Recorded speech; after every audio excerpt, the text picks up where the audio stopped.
The truth about vitamin D separating science from the hype. Vitamin D has become one of the most widely discussed nutrients on the internet. Social media, health influencers, and countless articles often claim that most adults are lacking vitamin D and that it plays a crucial role in everything from maintaining strong bones to boosting the immune system, increasing energy, and even regulating hormones. Because of these claims, many people have started calling vitamin D the single most important vitamin in the body. While it's difficult to rank one vitamin above all others, vitamin D certainly stands out for several unique reasons. Unlike most vitamins, your body can actually produce it naturally. All it takes is exposure to sunlight. Even more interesting, vitamin D doesn't always behave like a typical vitamin. It functions much like a hormone, influencing many different tissues and organs throughout the body. But are all the popular claims about vitamin D actually supported by scientific evidence? In this video, we'll uncover the facts. We'll explore exactly how sunlight triggers vitamin D production in your skin, why your liver and kidneys are essential for turning it into its active form, what researchers truly know about its functions, whether vitamin D deficiency is really as widespread as many people believe, and finally, whether taking supplements is necessary. Let's dive into the fascinating science behind one of the body's most unique nutrients. Understanding fat-soluble vitamins, one of vitamin D's defining characteristics is that it belongs to the group known as fat-soluble vitamins. Unlike water-soluble vitamins, which dissolve in water and are easily eliminated from the body, fat-soluble vitamins dissolve in fat. Because of this, they can be stored in the body's fat tissue and liver for longer periods instead of being quickly excreted. There are only 4 fat-soluble vitamins: vitamin A, vitamin E, vitamin K, although the vitamin D family includes several different compounds.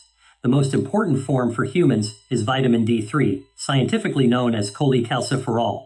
One remarkable feature of vitamin D3 is that your skin can manufacture it naturally, but only under the right conditions. How your skin produces vitamin D. To understand this process, let's take a closer look at the structure of the skin. The outermost layer is called the epidermis. Although it appears to make up much of the skin, it's actually an extremely thin protective layer. Beneath it lies the much thicker dermis, which makes up most of the skin's structure. Inside the epidermis is a naturally occurring substance called 7-dehydrocholesterol.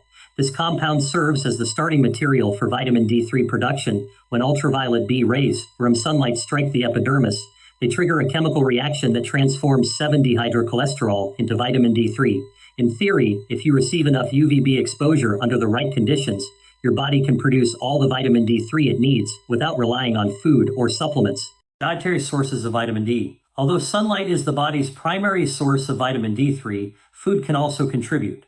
Unfortunately, relatively few foods naturally contain high amounts of vitamin D. Some of the best natural sources include fatty fish such as salmon, mackerel, and sardines, along with fish liver oils. Many countries also fortify certain foods with vitamin D to help people meet their daily requirements. Common fortified products include milk, dairy products, breakfast cereals, and even some brands of orange juice. For individuals who don't get enough vitamin D through sunlight or diet, supplements are another available option. Why vitamin D deficiency happens? Now that we know where vitamin D comes from, it's easier to understand why deficiency can occur. A person may become deficient for several reasons. They might spend very little time outdoors, limiting their exposure to sunlight. Their diet may lack foods naturally rich in vitamin D or fortified products, or they may simply not consume enough vitamin D overall to meet their body's needs. However, sunlight and diet are only part of the story. Several other factors can also significantly reduce vitamin D production, even when someone appears to be getting enough sun. In the next section, we'll explore how shorter daylight hours, aging skin, and darker skin pigmentation can all influence the body's ability to produce vitamin D naturally. Who is most at risk of vitamin D deficiency? Vitamin D deficiency can happen for several reasons. Some people simply don't get enough through their diet, while others don't receive enough sunlight for their bodies to produce it naturally. This is particularly common for people living in the northern hemisphere, where long winters bring shorter days and reduced sunlight. During these colder months, many people spend much more time indoors, limiting their exposure to the UVB rays needed for vitamin D production. Another group at higher risk is older adults. Many elderly individuals spend most of their day inside the house, which greatly reduces their opportunity to absorb sunlight.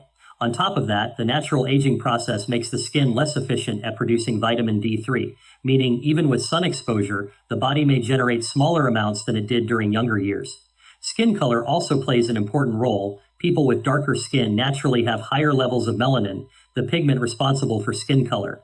While melanin provides valuable protection against harmful ultraviolet radiation, it also blocks some of the UVB rays that are required to trigger vitamin D production.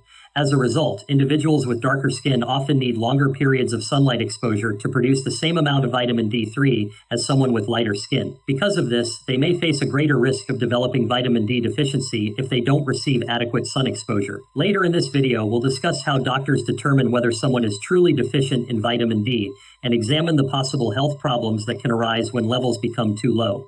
The first step toward activating vitamin D, whether vitamin D3 is produced naturally in your skin through sunlight or obtained from food and supplements, it isn't immediately ready for the body to use. Before it can perform its important functions, it must go through a series of activation steps. The first major stop is the liver. As vitamin D3 travels through the bloodstream, it eventually reaches the liver, where specialized enzymes convert it into a new compound called 25-hydroxycholecalciferol, also known as calcidol. This form is extremely important because it becomes the primary circulating form of vitamin D found in your bloodstream. In fact, when your doctor orders a blood test to evaluate your vitamin D status, this is usually the form they measure.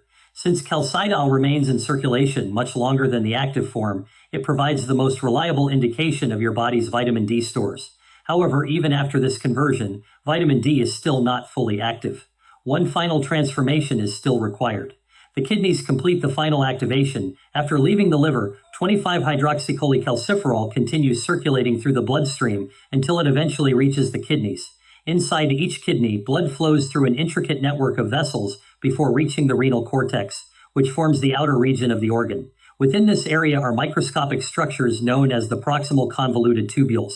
These tiny tubules are responsible for carrying out the final and most important activation step under the influence of parathyroid hormone.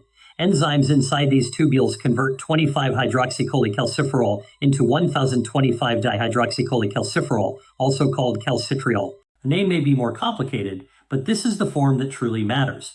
Calcitriol is the fully active version of vitamin D. Once this final conversion is complete, vitamin D is finally capable of carrying out its wide range of biological functions throughout the body, influencing everything from calcium regulation and bone health to many other important physiological processes. How parathyroid hormone helps activate vitamin D. Before we continue, let's revisit the parathyroid hormone that was mentioned earlier because it plays a critical role in how vitamin D works. If we look at the anatomy of the neck, the trachea, commonly known as the windpipe, runs through the center. Sitting just above it is the larynx, often referred to as the Adam's apple. Just below the larynx lies the thyroid gland, a butterfly-shaped organ located at the front of the neck. Behind the thyroid are four tiny structures called the parathyroid glands. Although they're so small that they're difficult to see during many dissections, these glands perform an incredibly important function. Without sufficient active vitamin D, your digestive system can absorb only a limited amount of the calcium you consume, no matter how calcium-rich your diet may be. This is why vitamin D and calcium are almost always discussed together when it comes to bone health and overall wellness. To understand why, let's take a closer look at the small intestine. The inner lining of the small intestine contains millions of specialized cells responsible for absorbing nutrients from the food you eat. When active vitamin D reaches these intestinal cells, it signals them to produce larger amounts of calcium-binding proteins. These proteins act like transport assistants. As calcium moves through the intestine, the calcium-binding proteins attach to it, helping guide it into the intestinal cells. From there, the calcium can pass into the bloodstream, where it becomes available for countless essential functions throughout the body. In simple terms, active vitamin D dramatically improves your body's ability to absorb calcium from the foods you eat. That's the reason these two nutrients are so closely connected in both medicine and nutrition. A quick review before moving forward. Before exploring vitamin D's many other functions and discussing what happens when levels become too low, let's quickly summarize everything we've covered so far. The entire process begins in the skin, where a naturally occurring compound called 7-dehydrocholesterol is found within the epidermis. When your skin is exposed to UVB rays from sunlight, this compound is converted into vitamin D3, also known as cholecalciferol. Sunlight isn't the only source, though. Vitamin D3 can also enter the body through foods such as fatty fish, fortified products, or dietary supplements. After being absorbed through the digestive system, it enters the bloodstream. Regardless of whether vitamin D3 comes from sunlight or your diet, both pathways lead to the same destination. The liver, inside the liver, vitamin D3 undergoes its first chemical transformation, becoming 25-hydroxycholecalciferol, the major circulating form of vitamin D, and the one most commonly measured during blood tests to assess vitamin D status.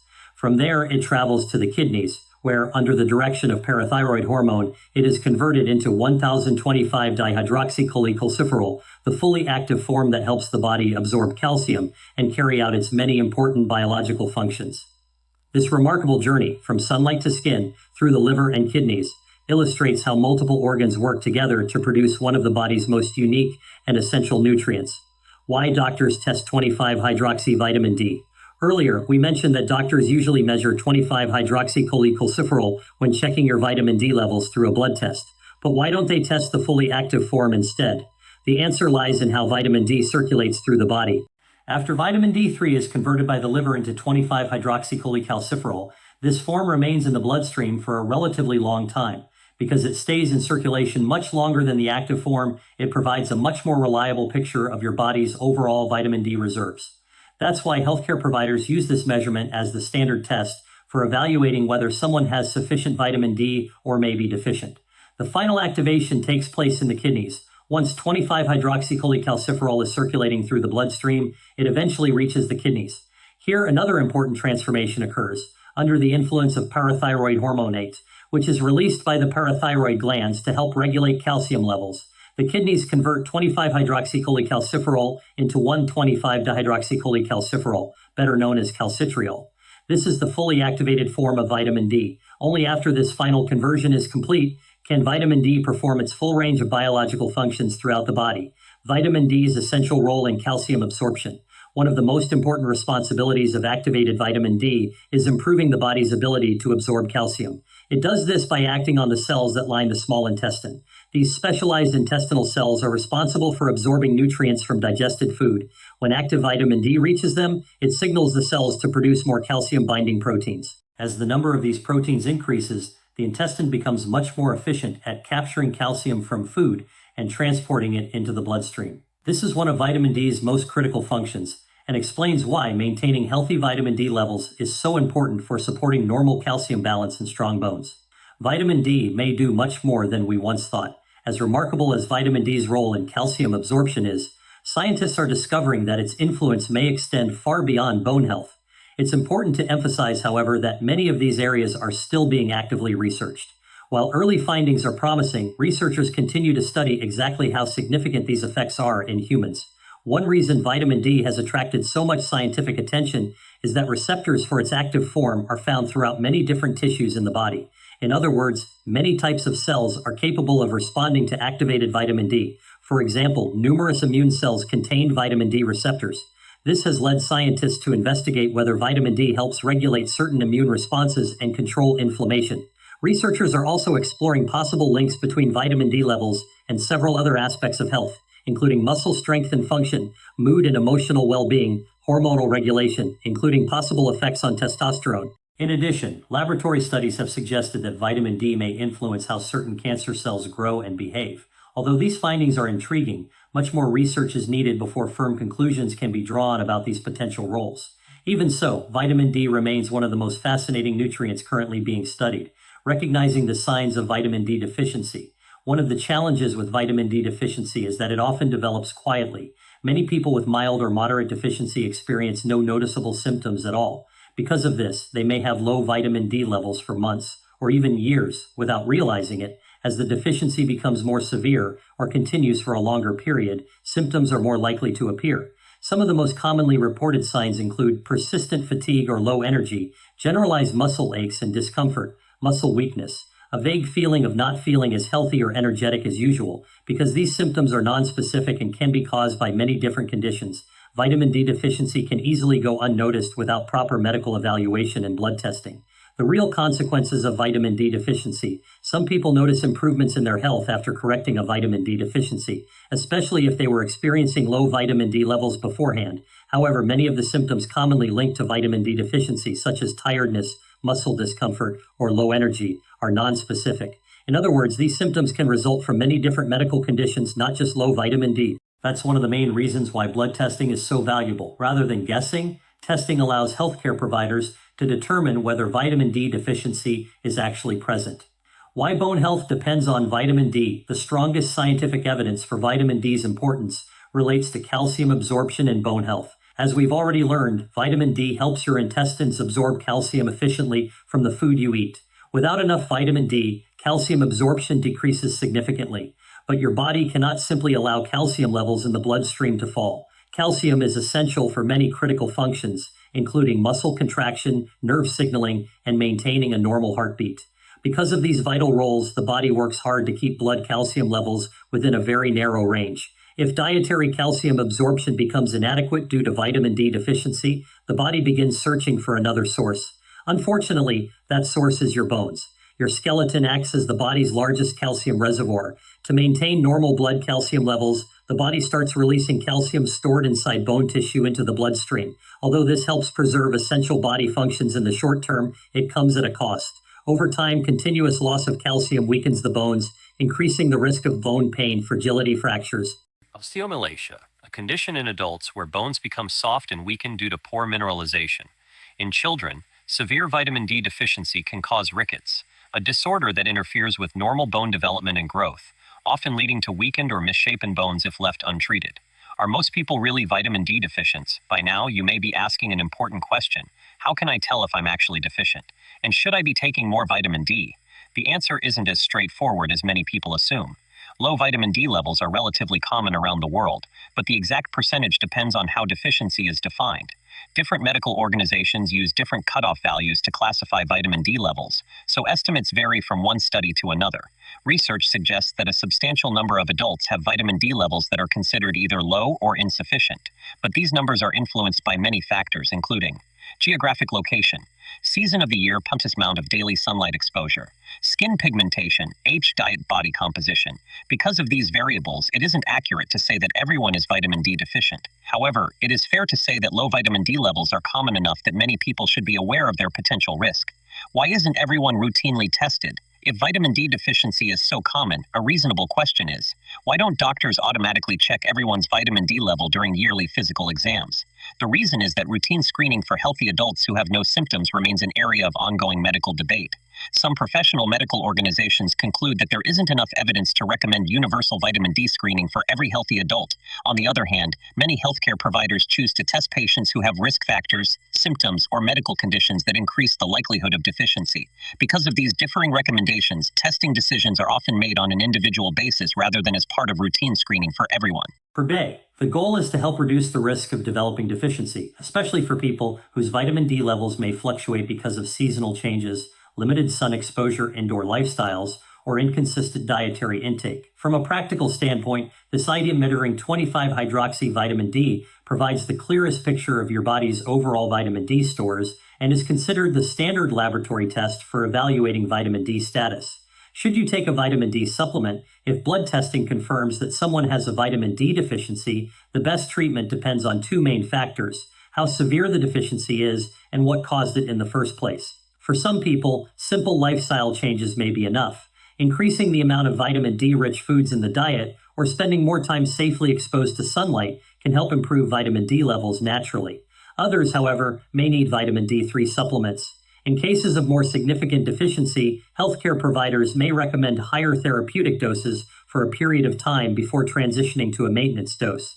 Some experts also believe that many healthy adults could benefit from taking a modest vitamin D3 supplement every day, even without a confirmed deficiency. This approach is sometimes described as a type of vitamin D insurance policy.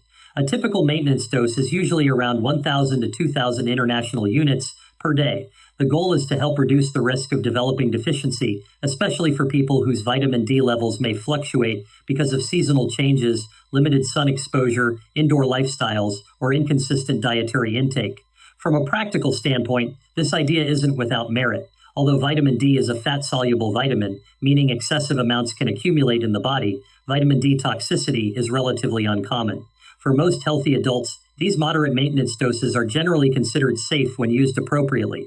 Taking a daily supplement may help prevent deficiency and could even correct mildly low vitamin D levels in some individuals. However, there's one important limitation. If someone begins supplementing without first checking their vitamin D level through a blood test, they're essentially making an educated guess. Without knowing your starting level, it's impossible to know whether supplementation is truly necessary or whether it will provide any measurable benefit. For that reason, testing can provide valuable guidance and help determine the most appropriate approach for each individual. A message from today's sponsor, Brilliant. If you've been watching our videos for a while, you've probably noticed that we enjoy exploring science in depth. Many of you are naturally curious and genuinely love learning, and that's something we have in common. Personally, my strongest interest is in the biological sciences, but I also enjoy challenging myself by learning subjects outside my comfort zone. That's one of the reasons I enjoy using Brilliant. Brilliant has introduced an entirely new way to learn through its interactive AI tutor called Kuji. Instead of simply presenting information, Kuji works alongside you as you solve problems. It can observe your progress, draw helpful diagrams, ask guiding questions, and adapt its teaching style based on how you're thinking in real time. I've been using Brilliant to strengthen my geometry skills, and what I've enjoyed most is how the tutor breaks complex problems into manageable steps. The visual, interactive approach makes difficult concepts much easier to understand, and whenever you get stuck, the tutor is there to guide you toward the solution instead of simply giving away the answer. A big thank you to Brilliant for sponsoring today's video, and an even bigger thank you to all of you for watching, supporting the channel, and continuing to learn with us. We'll see you in the next video.